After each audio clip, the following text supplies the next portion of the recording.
E qual foi a maior transformação que você viu em alguém que te procurou para poder estruturar essa parte financeira? Um caso de sucesso, assim, aqueles que você esquenta o coração. Que é uma empresa que, em 1 ano de trabalho, ela conseguiu dobrar o faturamento. Bacana, Nós estamos no 3º ano e eles estão indo para 3 vezes o faturamento do ano inicial, né? Claro, muito esforço, muita dedicação, muito investimento, muita conversa. Disciplina, né? Muita disciplina. Exatamente. E aí, mas são empresários que colocaram na rotina do tempo a prioridade financeira e eles têm reuniões semanais. Toda semana. E às vezes até eu fico assim, gente, mas nós já conversamos tudo que tinha que conversar? Não, sempre tem decisões financeiras para tomar, sempre é aquela hora de sentar e ver os números, ver o que tem para fazer e ver de fato as prioridades. Mas também são ambiciosos, né? Então tem sempre aquela conversa assim, quando chegou na meta, dobra a meta. É bem isso. A gente estava falando disso que é algo generalizado, né, dos empresários, não somente de clínicas e consultórios. Então, a gente viu aí na pandemia, por exemplo, né, muitas clínicas quebrando no primeiro mês de pandemia, porque não tinha realmente uma reserva de emergência. Então, eu acho que isso se estende para todo e qualquer negócio, não só na parte de consultório odontológico, né? E eu queria saber de você, então, o que separa... qual a diferença, na verdade, de uma clínica que sobrevive, ou seja, aquela que está todo mês trabalhando para pagar as contas, de uma clínica que tem realmente o financeiro saudável? A primeira questão, você tocou num ponto aí muito importante que é a reserva de emergência. A reserva de emergência antes da pandemia se falava de 6 meses, né, de despesa da clínica para você ter uma reserva de emergência robusta. Hoje, depois de pandemia, não se fala em menos de 1 ano. Esse é um primeiro ponto. Você tem a reserva de emergência. Ok, eu tenho uma reserva de emergência, porque eu fiz o projeto lá, na hora de abrir a clínica, já sabia quanto que eu ia precisar e tal, já tinha reserva e tudo, mas você tem a reserva e aí você tem que fazer a manutenção dessa reserva.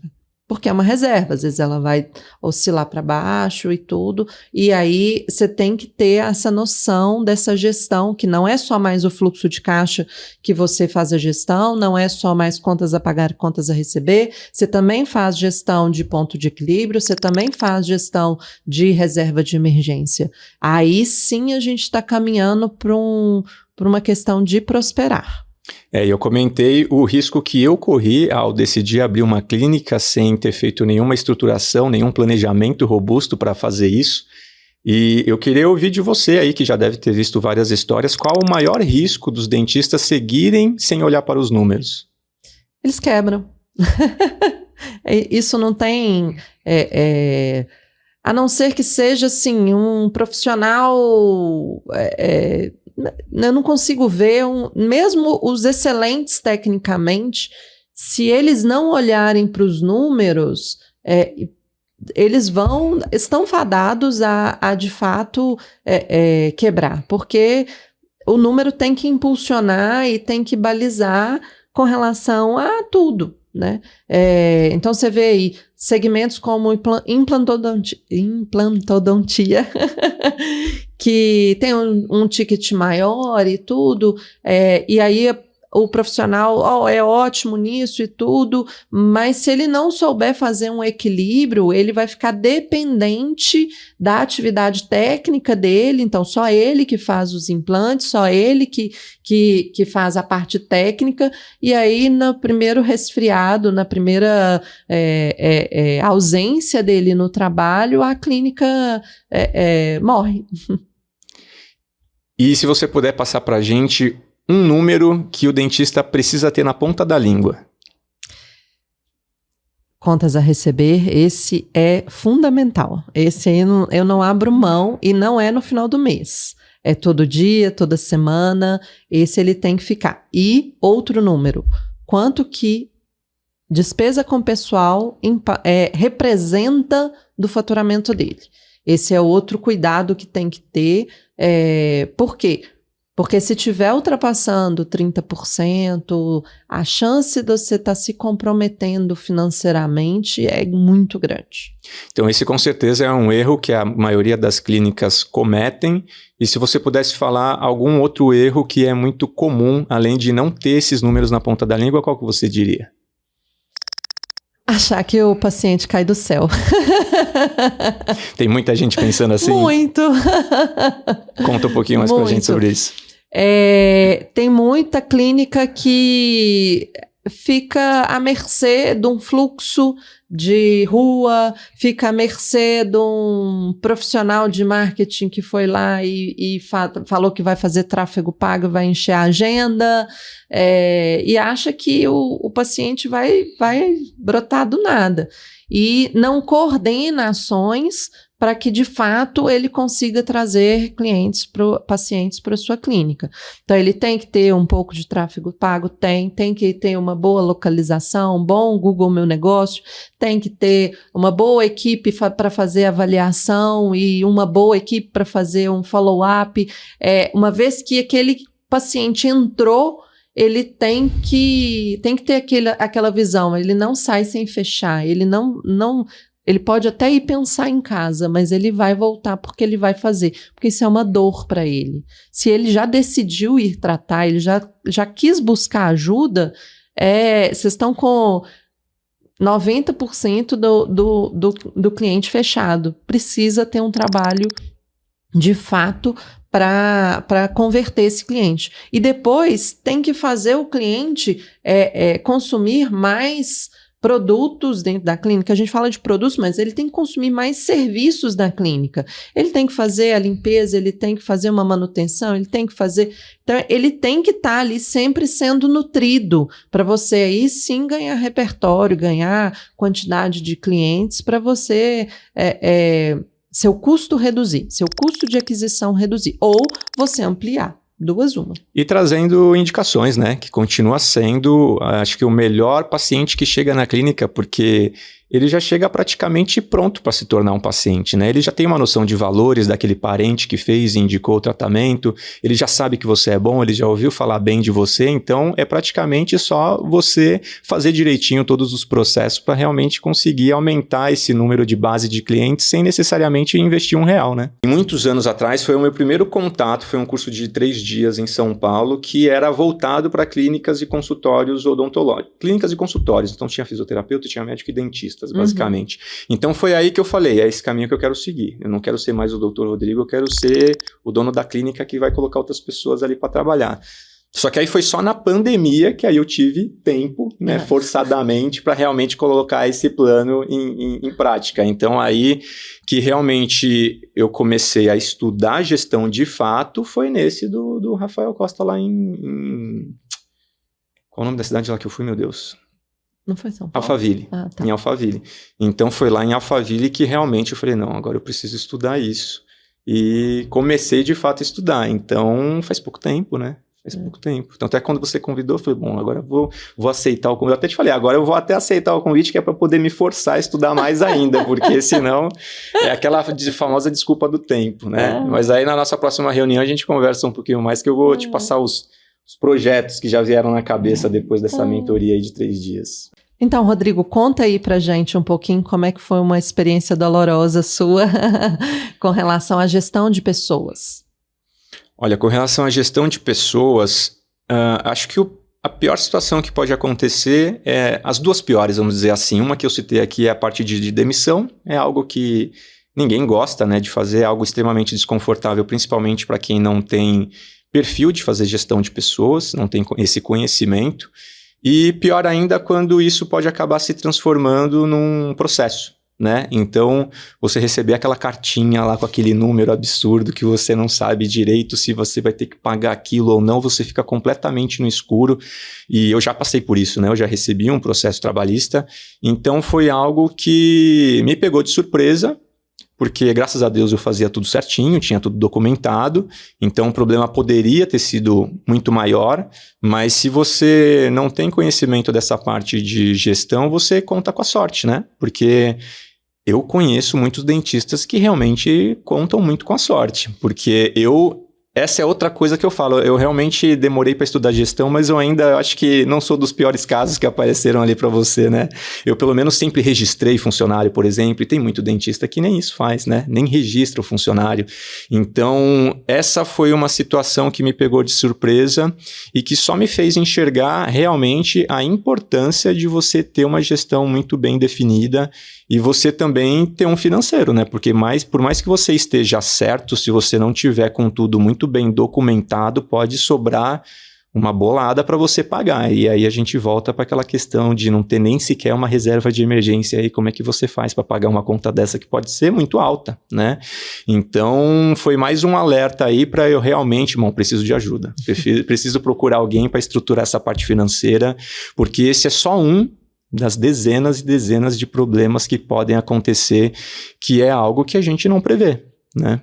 Sim, até mesmo porque muitas clínicas elas se orientam com a contabilidade, que tem o papel dela super ok, mas eles acham que a contabilidade faz tudo, né? E não é, tem um papel da contabilidade, tem o papel do empresário, tem o papel do gestor financeiro, que todos eles têm que estar ali se comunicando bem, porque a contabilidade está lá no escritório dela, por mais que ela possa te orientar, ela não vive a sua realidade do dia a dia da clínica, e a questão financeira para realmente ter proteção nessas horas também, né? E isso eu posso falar por experiência própria, porque eu já perdi a conta de quantos escritórios de contabilidade eu contratei.